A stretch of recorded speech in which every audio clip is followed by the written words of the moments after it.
Imagine this: you wake up one morning feeling uneasy, without knowing why.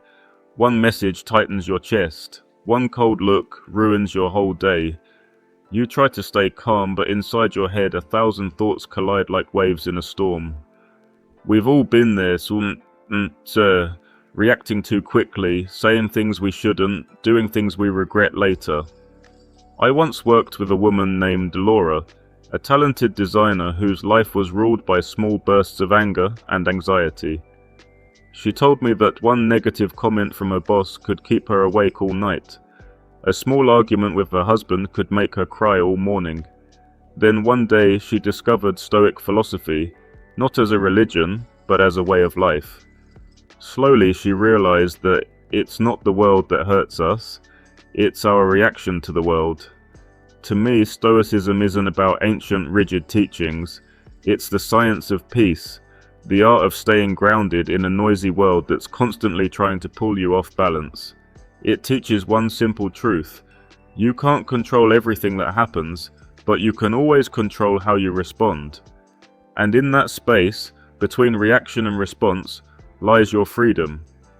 If you've ever felt exhausted by your emotions, if you've ever overreacted then regretted it, or if you simply want to live with more calm in this noisy age, this video is for you. Today I want to share with you 8 modern Stoic principles, timeless rules that transformed not only the lives of great philosophers like Marcus Aurelius and Seneca, but also thousands of people I've worked with. Entrepreneurs, athletes, parents, all learning how to keep peace in the middle of chaos. Before we dive into the rules, take a moment and ask yourself, when was the last time I truly felt at peace? Maybe it was one quiet afternoon alone, no phone, no pressure, just your breath and your heartbeat. That fleeting moment holds a deep truth. Peace doesn't come from the outside, it comes from within. Stoics don't try to avoid the storm, they learn to stand strong in it. They don't wish for the world to be easier, they train their minds to be stronger. And that's why I love this philosophy, because in a world that's obsessed with being right, being loud and being seen, Stoicism reminds us that true strength often looks like silence, restraint and understanding. So in this video, I'm not speaking to you as a philosopher, but as a friend, someone who's stumbled, who's lost control, and who's learned slowly how to reclaim it. Together we'll explore these 8 Stoic rules, 8 mirrors, 8 blades, 8 lessons that you can actually live. Not just understand, because in the end, philosophy isn't meant to be read, it's meant to be lived. 1. The sacred pause. I once worked with a young executive named Michael. He managed over 50 employees and was always in reaction mode. One day when a major project got delayed, he exploded, fired off a harsh email to his entire team. 10 minutes later, morale was gone. When I asked him, could you have done it differently? He sighed, if only I had stopped for a few seconds. That's the power of the pause.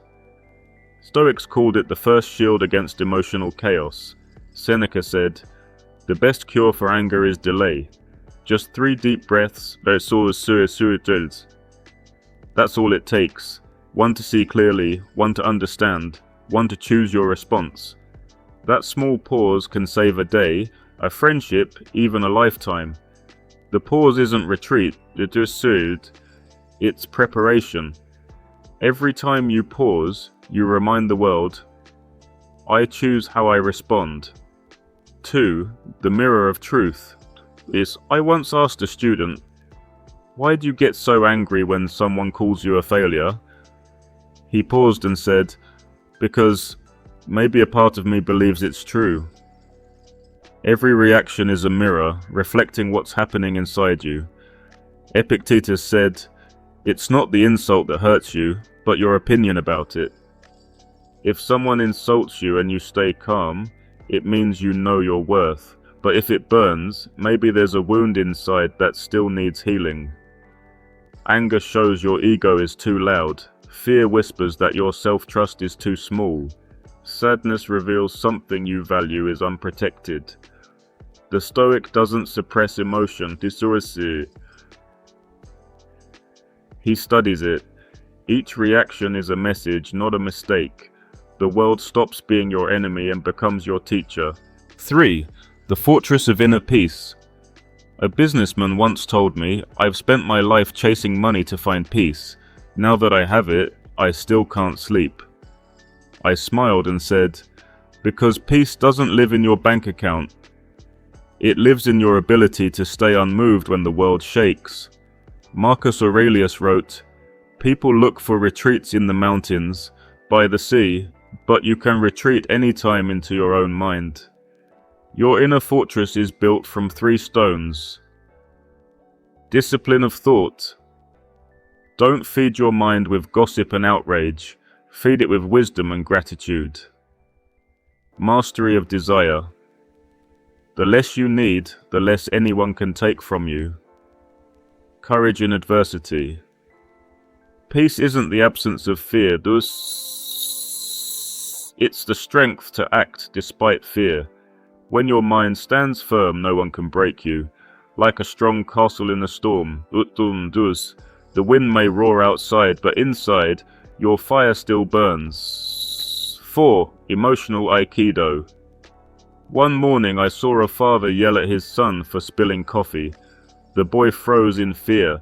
Minutes later, the father sat down in regret and whispered, "I didn't want to explode, but it just happened." That's when I told him about emotional Aikido, the art of redirecting energy instead of fighting it. In martial Aikido, you don't resist force, you move with it. The Stoic does the same with emotion. Anger can become courage, fear can become preparation, sadness can become compassion. Seneca reminded us, we suffer more in imagination than in reality. Emotion isn't the enemy, misdirection is. Guide it and it becomes strength. Marcus Aurelius said, "The best revenge is not to be like your enemy. Be like water, don't resist the rock, flow around it." Over time, even the hardest stone yields to gentle persistence. That's Stoicism in motion, transformation instead of resistance. 5. The eagle's view. When life gets chaotic, our instinct is to zoom in, like a bird trapped in a cage, staring only at the bars in front of it, forgetting the sky beyond. The Stoic chooses differently, to rise above like an eagle. Marcus Aurelius once reminded himself, "View everything as if you were looking from above, from a height where all small things appear truly small." I once worked with a man named Sam, someone haunted by small things. A co-worker's criticism, a social media comment, a look of disapproval. I told him, "Sam, imagine standing on top of a mountain looking down. Would this still be worth your anger?" He smiled and said, "From up there it feels so small." That's what the eagle's view gives you.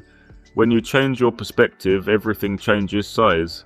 What hurts today may become just a small dot in tomorrow's journey. 6. The circle of control. The Stoics divided life into 2 circles. One holds what we can control, our thoughts, actions, and responses. The other holds everything we cannot, the weather, what others say, or how events unfold.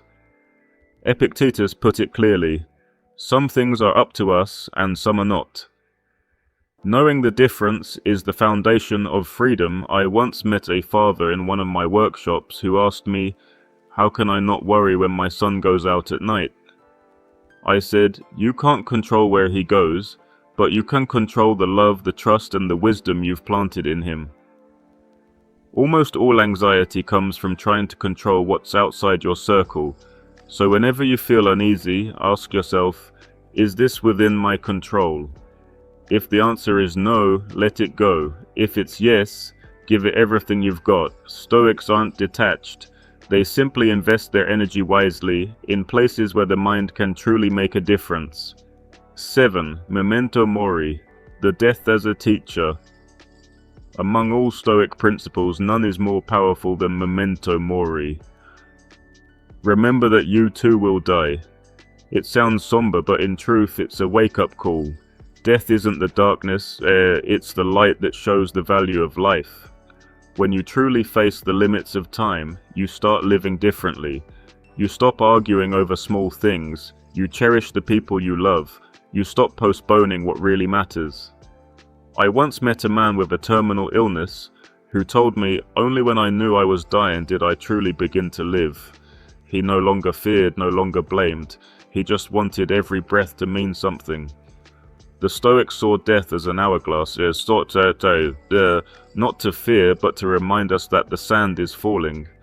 And once you realize time is limited, you start to live with more awareness, more kindness, and more courage. 8. The Phoenix Principle: life will hurt, but pain isn't a sentence, it's a form of training. Marcus Aurelius wrote, "The obstacle is not the end of the path, it is the path." I've met hundreds of people who have fallen, those who lost jobs, loved ones, or faith in themselves. But I've also seen them rise, turning pain into strength.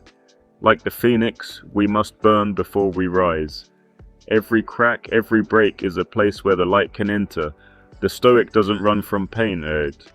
They ask, what is this trying to teach me? 3 steps to live like a phoenix. 1.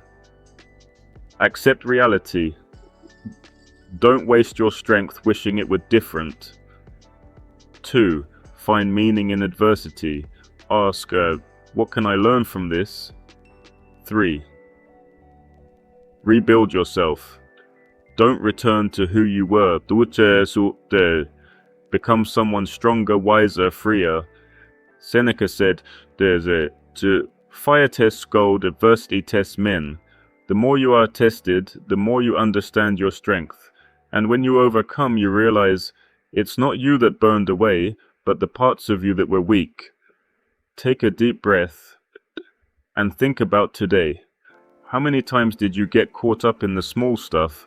A rude comment, a disappointing text, a moment that stole your peace? We often believe peace comes from the outside, from stability, fairness, or understanding. But the Stoics revealed a deeper truth. No one can steal your peace unless you hand it over. Not reacting doesn't mean being cold or indifferent. It means choosing your response with intention. When the world provokes you to rage, you choose stillness. When others hurt you, you choose compassion. When life falls apart, you choose to rise and learn. The Stoic doesn't seek to escape the storm. They learn to stand firm within it. Because real strength isn't about controlling the world, it's about mastering yourself. I once asked a student, if life is a storm, what do you want to be in it? He smiled and said, a mountain. I told him, that's the Stoic spirit. In this noisy world, your calm is a rare kind of power. When others lose themselves in anger, you stay clear. When they are driven by emotion, you remain grounded. That's how you rise to... not by shouting louder, but by standing still with quiet confidence. Marcus Aurelius said, calmness is the ultimate expression of strength. And he was right, because only when you've mastered stillness can you truly hear the voice of reason, courage, and peace within you. So before this video ends, I want to leave you with one simple promise, not to me, but to yourself. I choose wisdom over reaction, because every time you choose wisdom, you nurture your inner freedom. Every time you choose stillness, you build true strength. And every time you choose peace, you become the kind of person this world deeply needs. If today's message touched you, even a little, take a moment to like, share, or subscribe. Because who knows, you might help someone be happier and more peaceful. Thank you for staying until the end, and remember that in this chaotic world, your greatest power will always be your inner peace. See you in the next video, where we continue this journey to master the mind and stay calm in the storm.